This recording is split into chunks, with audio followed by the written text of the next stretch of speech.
कैसे हैं आप सभी लोग। देखिए, कल की क्लास में हम लोगों ने वास्तव में हम लोग इस समय पढ़ रहे हैं भारत का संवैधानिक विकास। देखिए, हमें ये पता है कि वास्तव में थोड़ा सा ये जो टॉपिक है थोड़ा सा क्लिष्ट पड़ता है कि कैसे इसको याद करें, कैसे आगे बढ़ें। लेकिन अगर आपको भारतीय राज्य व्यवस्था पढ़ना है और भारतीय राज्य व्यवस्था पर आपको अपनी पकड़ मजबूत रखनी है तो बिना भारत का संवैधानिक विकास जाने हुए आप इंडियन पॉलिटी पर अपनी ग्रिप नहीं बना सकते। और आपको पता होना चाहिए कि इंडियन पॉलिटी किसी भी परीक्षा में, किसी भी कॉम्पिटिटिव एग्जाम में, किसी भी प्रतियोगी परीक्षा में एक बहुत बड़ा अहम योगदान है इसका। बिना इसके आपको सफलता फिलहाल बहुत दूभर हो जाएगी। इसलिए आपको यह जानना, यह समझना बहुत जरूरी है कि जो भारत का संवैधानिक विकास हुआ है ये किस प्रोसेस में हुआ। इस पर विचार विमर्श करते हुए, इस पर डिस्कशन करते हुए हम लोगों ने 1773 के रेगुलेटिंग एक्ट से आगे प्रोग्रेस करना शुरू किया था और 1773 के रेगुलेटिंग एक्ट से लेकर के कल की क्लास में हम लोगों ने, यानी लास्ट एपिसोड, लास्ट वीडियो में, क्लास में हम लोगों ने 1858 का गवर्नमेंट ऑफ इंडिया एक्ट पढ़ रहे थे। कुछ तकनीकी कारणों से इस 1858 के लगभग सारे सेगमेंट हो गए थे, बस एक आध पॉइंट रह गया था, वो हम अभी आपको रिकॉल कराते हुए चलेंगे। और फिर इसके आगे कैसे परिवर्तन हुआ, ये सारी बातें हम लोग डिटेल में डिस्कस करेंगे। तो शुरुआत करते हैं हम लोग कि 1858 के भारत शासन अधिनियम में क्या क्या प्रोविजन था। देखिए, आप लोगों में से जितने भी लोग चैनल पे आकर के संवैधानिक विकास का इतिहास देख रहे हैं, इसको अच्छे से तैयार भी कर रहे हैं, प्रिपरेशन अच्छी भी कर रहे हैं, लेकिन जिस भी कारणवश वह चैनल पे आने के बाद इस चैनल के वीडियोज को शेयर नहीं कर रहे हैं, इस पर अपने कमेंट नहीं डाल रहे हैं या इसे लाइक नहीं कर रहे हैं, उन लोगों को इतना निहायत स्वार्थी नहीं होना चाहिए। हम मानते हैं कि आप स्वार्थी रहें, लेकिन इतने ज्यादा स्वार्थ की कोई आवश्यकता नहीं है कि आपको एक बेल आइकन प्रेस कर देने में, एक लाइक कर देने में, एक कमेंट कर देने में कुछ जाने वाला है और कुछ भी नहीं जाने वाला है। इससे थोड़ा हमें मनोबल बढ़ेगा हमारा, और हम भी थोड़ा अच्छे से और मेहनत कर पाएंगे और अच्छी अच्छी चीजें और क्या डिटेल में रखें और क्या अपडेट करें और कैसे पढ़ाएं, ये सारी चीजें थोड़ा सा मनोबल, कोई भी टीचर जो पढ़ा रहा है आप उसे देख के निकल जा रहे हैं, इसका मतलब हुआ कि हमारी आवश्यकता क्या थी कि हमारा इसमें क्या मैटर है, हम उसको पढ़ लिए बस बहुत हो गया, बाकी उससे क्या। ऐसा नहीं है कि आप लाइक नहीं करोगे तो उससे कोई असुविधा हमको आने वाली, लेकिन थोड़ा अच्छा लगेगा कि हम अपनों के लिए मेहनत कर रहे हैं। और अगर आप लाइक नहीं कर रहे हैं तो इससे दिखता है कि हम अपनों के लिए काम नहीं कर रहे हैं, बस हम काम कर रहे हैं और सब पढ़ाई ही बैठे। बात समझ पा रहे हैं हमारी? तो ये आप रिक्वेस्ट मानिए या जो भी आप माने, बस आपको करना क्या है, वीडियो को ज्यादा से ज्यादा लोगों में शेयर करना है, ताकि हमारा भी, हमारे साथ जुड़े हुए सभी लोगों का भी थोड़ा और मनोबल बढ़ेगा कि हाँ, धीरे धीरे हम आपके लिए अच्छा काम कर पा रहे हैं। ये बात समझ में आया? और दूसरी बात, कमेंट कीजिए और साथ ही साथ लाइक भी कीजिए। ज्यादा से ज्यादा जिन लोग, जो भी आपके दोस्त, यार, मित्र, हितबंध, जो भी आपको जानने वाले हैं, अगर वह अभी तक आप ही का चैनल है, अगर आपके इस चैनल से नहीं जुड़े हुए हैं तो उन लोगों को जोड़िए और उनसे बताइए कि इसमें समय समय पर, इधर तो कंटिन्यू प्रतिदिन आपको मैथ और जीएस मिल रही है, काम की सारी बातें आपको पढ़ाई जा रही हैं। ये चाहे आपका यूपीएससी के एग्जाम में क्वेश्चन 100% यहां से उठेगा, चाहे आप यूपी के एग्जाम में किसी में जाएं, चाहे आप यूपी पीसीएस के किसी कोई पेपर देंगे, या आप कोई भी ऐसा एग्जाम होता है जिसमें जीएस पूछी जानी है। और जहां तक मेरा अपना नॉलेज है, शायद ही कोई ऐसा पेपर होता हो जो एकेडमिक हो और उसमें जीएस ना आती हो, शायद ही। फिलहाल मुझे तो नहीं याद है। तो इसलिए मेरी बात को ध्यान से सुनिए, खूब अच्छे से पढ़िए, मेहनत कीजिए, और ये ध्यान रखो कि जितना ज्यादा आप मेहनत करोगे, हमारे साथ जुड़ करके आप हमारे भी वीडियो को, अपने इस चैनल को आगे बढ़ाने का प्रयास करोगे, मुझे भी बहुत अच्छा लगेगा। खैर, ये बहुत बातें हो गई, अब आते हैं मुद्दे पे, और अच्छे से समझिएगा, आज का लेक्चर बहुत ही इंपॉर्टेंट है। तो कल की क्लास में हम लोगों ने 1858 का government of India act, Bharat शासन अधिनियम पढ़ा था। इस भारत शासन अधिनियम में हमने आपको यह बताया था, हम लोगों ने यह डिस्कस किया कि ईस्ट इंडिया कंपनी जो है, इस ईस्ट इंडिया कंपनी के भारत में जो इसका अधिकार था, इसके भारत के अधिकार को समाप्त कर दिया गया।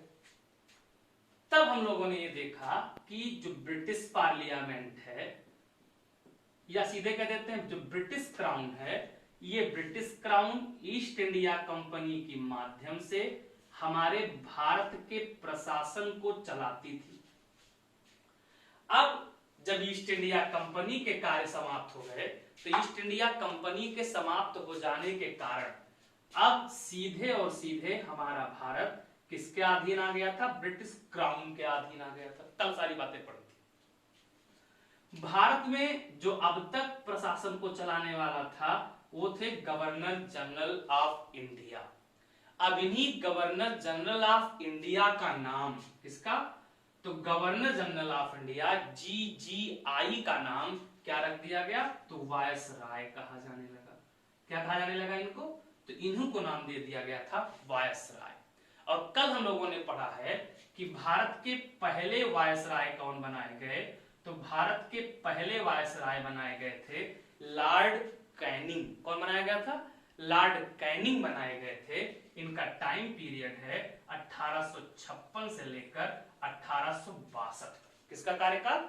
लॉर्ड कैनिंग का। फिर हम लोगों ने पढ़ा था कि जब तक ईस्ट इंडिया कंपनी हमारे यहाँ कार्य कर रही थी, ईस्ट इंडिया कंपनी के लिए दो संस्थाएं काम करती थी। एक थी बोर्ड ऑफ कंट्रोल और दूसरी थी कोर्ट ऑफ डायरेक्टर। आप सबको याद है कि जो कोर्ट ऑफ डायरेक्टर है, इसका मेन कार्य होता था व्यापार से जुड़े हुए मामले में रेगुलेशन करना, नियंत्रण रखना, और जो कोर्ट ऑफ डायरेक्टर है, ये सारे राजनैतिक मामलों में नियंत्रण रखती थी।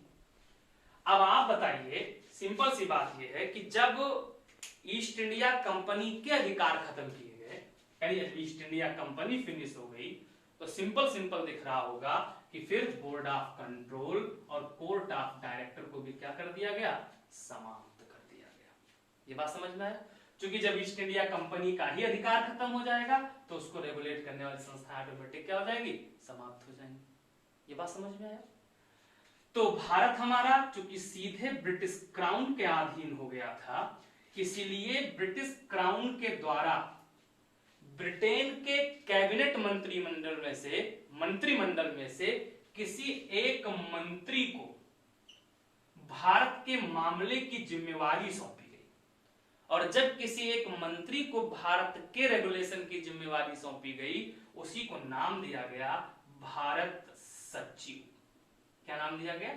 उसी को नाम दिया गया भारत सचिव, इंडिया सेक्रेटरी हम लोग कहते हैं। क्या नाम दिया गया? भारत सचिव, यानी इंडिया सेक्रेटरी कहा गया। और जो इंडिया सेक्रेटरी है, इस इंडिया सेक्रेटरी की सहायता के लिए एक परिषद बनाई गई, एक काउंसिल बनाई गई। और जो परिषद बनाई गई, ये किसकी सहायता के लिए बनाई गई? भारत सचिव की सहायता के लिए बनाई गई। इसीलिए इस परिषद को भी नाम दिया गया भारत परिषद। क्या नाम दिया गया? भारत परिषद नाम दिया गया। जो भारत परिषद है, इंडिया काउंसिल है, इस इंडिया काउंसिल का प्रमुख कौन होता था? तो इस इंडिया काउंसिल का प्रमुख होता था भारत सचिव। और परिषद को, यानी भारत परिषद को सम्मिलित रूप से कहा जाता था गृह सरकार। क्या कहते थे? तो इसी को कहते थे गृह सरकार, यानी होम गवर्नमेंट नाम दिया गया। क्या नाम दिया गया था? तो इसी को होम गवर्नमेंट कहना शुरू किया गया था।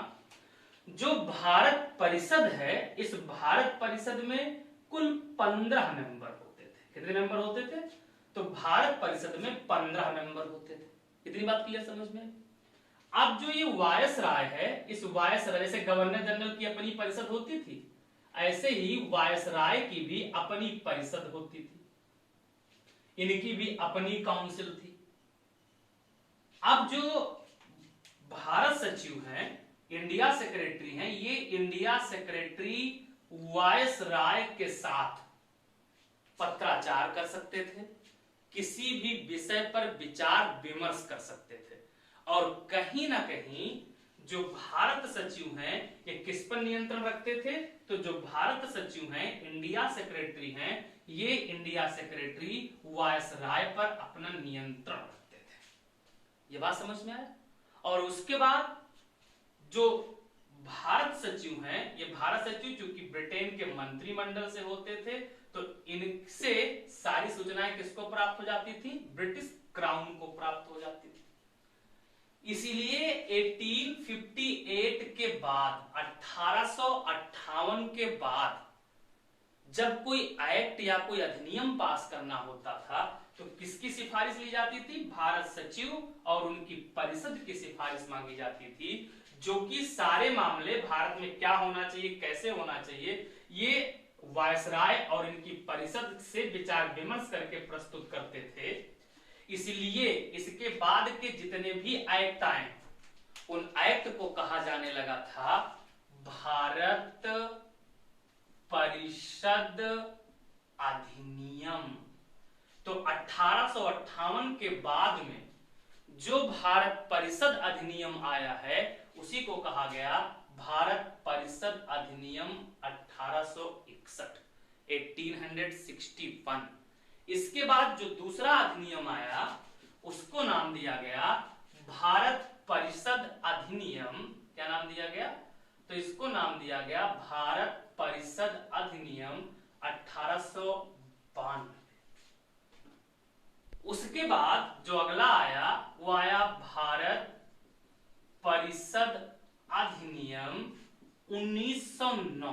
अभी याद करो, मैंने आपको बताया है कि जो भी अधिनियम पास किए जाते थे, ये भारत सचिव, इंडिया सेक्रेटरी और वायसराय की सिफारिश पर पास किए जाते थे। इसलिए आगे चल करके इन्हीं परिषद के अधिनियमों को नाम दिया जाने लगा कि पहले नाम किसका लिखेंगे? भारत सचिव का नाम लिखेंगे, और उसके बाद किसका नाम लिखेंगे? वायसराय का नाम लिखेंगे। इसीलिए जो अधिनियम पास किए गए, उसको क्या कहा जाने लगा? तो जैसे मान लो 1909 का अधिनियम है, तो इस 1909 के अधिनियम को क्या कहा गया? तो इस समय भारत सचिव हुआ करते थे मार्ले, और वायसराय थे मिंटो सेकेंड। इसलिए पूरा नाम पड़ा इसका मार्ले मिंटो सुधार। क्या नाम पड़ा? Morley Minto reform. किस सन में पास हुआ? 1909। बात समझ में आया? तो चाहे आप कहिए भारत परिषद अधिनियम, या इसी को आगे चल के कहा जाने लगा है गवर्नमेंट ऑफ इंडिया एक्ट 1909, या इसी को और क्या कहेंगे? मार्ले मिंटो सुधार 1909। ज्यादा फेमस ये मार्ले मिंटो सुधार 1909 के नाम से हुआ। इसके बाद अगला आया भारत परिषद अधिनियम 1919। अब जब भारत परिषद अधिनियम 1919 आया, तो अब इस समय इसके नाम को लिखना होगा, तो पहले किसका नाम लिखा जाएगा? इंडिया सेक्रेटरी का नाम। फिर किसका नाम लिखा जाएगा? वायसराय का नाम। तो इस समय जो इंडिया सेक्रेटरी थे, उनका नाम था मॉन्टेग्यू, और जो वायसराय थे उनका नाम था चेम्सफोर्ड। तो इसी को नाम क्या देंगे? मॉन्टेग्यू चेम्सफोर्ड सुधार, यानी मॉन्टेग्यू चेम्सफोर्ड रिफॉर्म। और जो मॉन्टेग्यू चेम्सफोर्ड रिफॉर्म आएगा, ये मॉन्टेग्यू चेम्सफोर्ड रिफॉर्म कब आएगा? 1919। इसी को शॉर्टकट में आपको लिखा मिल जाएगा। यहां से देखो मांट लेते हैं, यहां से क्या लेते हैं, फोर्ड लेते हैं, और इसी को कह देते हैं मांट फोर्ड सुधार 1919। इसका एग्जैक्ट मतलब क्या है, मांट बोले तो मांटेग्यू, फोर्ड बोले तो जेम्स फोर्ड। मांटेग्यू मतलब भारत सचिव, कब के, 1919 में। जेम्स फोर्ड मतलब वायसराय, कब, 1919 में। ये बात क्लियर समझ में आया। इसके बाद जो अधिनियम पास हुआ उसको हम लोग नाम देते हैं भारत शासन अधिनियम 1935। ये सबसे बड़ा एक्ट है। इसी भारत शासन अधिनियम 1935 के द्वारा हमारे संविधान की 60% चीजें ले ली गई हैं, पूरा प्रावधान किया गया। और इसके बाद पास किया गया, इसके बाद में पास हुआ है भारतीय स्वतंत्रता अधिनियम 1947। क्या पास हुआ, भारतीय स्वतंत्रता अधिनियम 1947। तो अब हम लोगों को जो डिस्कस करना है वो टॉपिक कौन सा है, भारत परिषद अधिनियम 1861। तो हेडिंग डालिए भारत परिषद अधिनियम 1861। तो हम लोगों को 1861 का अधिनियम पढ़ना है। अगर थोड़ा सा हम लोग लॉर्ड कैनिंग के बारे में बात करें, जो कि 1856 में इंडिया आते हैं और 1862 में जाते हैं। अभी हम लोगों ने डिस्कस किया है कि कैनिंग को ही भारत का पहला वायसराय बनाया गया। पहले वायसराय किसको बनाया गया, तो पहला वायसराय कैनिंग को ही बनाया गया। देखो 1861 के अधिनियम से पहले एक आध दो बातें बहुत खास इंपॉर्टेंट चीजें इसमें। पहली सबसे खास बात क्या है, तो पहली सबसे खास बात यह है कि हमारे इंडिया में 1860 में बजट के प्रावधान किए गए।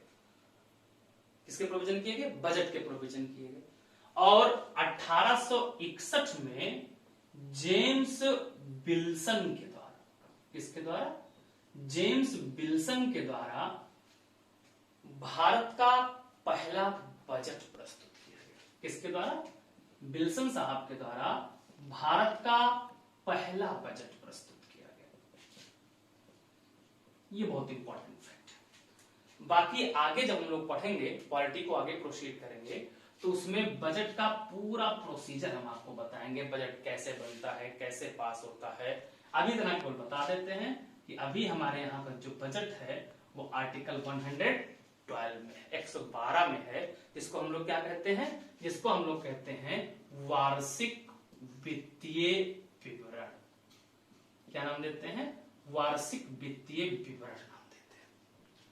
दूसरी खास बात आपको यहां याद रखना है कि याद करो जब हम लोगों ने 1773 का रेगुलेटिंग एक्ट पढ़ा था, तो उस 1773 के रेगुलेटिंग एक्ट में हम लोगों ने डिस्कस किया है कि इसी के प्रोविजन के आधार पर इंडिया में 1774 में 1774 ईस्वी में किसकी स्थापना की थी, तो there was a supreme court was established in India. तो यहां 1861 से भारतीय विश्वविद्यालय, भारतीय उच्च न्यायालय अधिनियम पास किया गया। उच्च न्यायालय अधिनियम पास किया गया। जो भारतीय उच्च न्यायालय अधिनियम है ये कब आया, 1861 में आया। इसको हम लोग बोलेंगे इंडियन हाई कोर्ट एक्ट 1861।